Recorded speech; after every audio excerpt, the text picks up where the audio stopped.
সাল্লাম চিন্তা করলেন, তিনটা অন্ধকারে পড়ে গেলেন। একদিকে রাত্রির অন্ধকার, আর একদিকে মাছের পেটের অন্ধকার, আর আগের দিকে হলো রাত্রি অন্ধকার, মাছের পেটের অন্ধকার। এই কয়েকটা অন্ধকারের মধ্যে যখন পড়ে গেলেন, চিন্তা করলেন আমার মাওলা ছাড়া আমার আর কেউ দেখবে না, দুনিয়ার কেউ দেখবে না, আমাকে উদ্ধার করবে না। ওই সময় তার দিলের মধ্যে আল্লাহর কালাম বেশি জেগে উঠলো। তিনি পড়তে থাকলেন, লা ইলাহা ইল্লা আনতা সুবহানাকা ইন্নী কুনতু মিনাজ জালিমিন। কালমা জানেন আপনারা? লা ইলাহা ইল্লা আনতা সুবহানাকা ইন্নী কুনতু মিনাজ জালিমিন।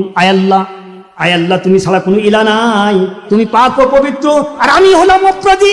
আয় আল্লাহ, আমি জালেম, আমি নিজেকে জুলুম করেছি, আমাকে যদি ক্ষমা না করো অবশ্যই আমি ধ্বংস হয়ে যাব, আমি ধ্বংস হয়ে যাব। এই দোয়া যখন করতেছিলেন তিনি একথা বললেন না, হয় ওলা ইসমি, আয় আল্লাহ আমি তো তোমার পয়গম্বর, আমি তোমার দ্বীনের কালিমার দাওয়াত দিতেছিলাম, আমাকে কেন তুমি এত বিপদে ফেললা, কেন বিপদে ফেললা? হয় ওলা ইসমি, আমি তো তোমার পয়গম্বর, কেন আমাকে এই বিপদ দিলা? এ কথা না বলে তিনি লজ্জিত হয়ে গেলেন। আয় আল্লাহ, আমি জুলুম করেছি আমার নফসের উপর, আমার আত্মার উপর, কাজী আমাকে ক্ষমা করুন। এই কথা বললে, আমাকে বাঁচানোর কথা বললে, আমাকে ক্ষমা করুন, আমি অপরাধী।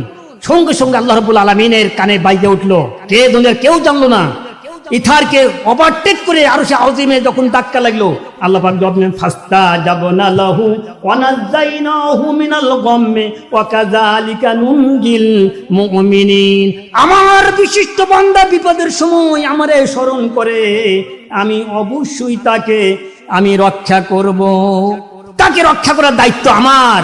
আল্লাহ পাক তাকে রক্ষা করেন নাই, রক্ষা করলেন।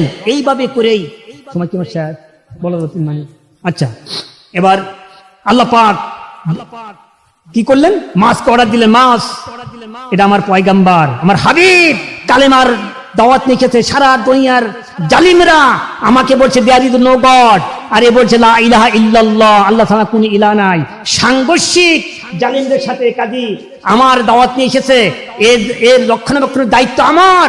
মাছ খবরদার, আমি তোর মধ্যে আমি রূহ দিয়েছি, তোর শরীরে যা কিছু আছে আমি দিয়েছি, খবরদার পয়গম্বরদের খাওয়া সকল প্রাণীর জন্য আমি হারাম করে দিয়েছি, এমনকি জাহান্নামের আগুনও তাকে পুড়তে পারবে না। বলেন সুবহানাল্লাহ। এবার আল্লাহ পাক তাকে বাঁচা দিলেন।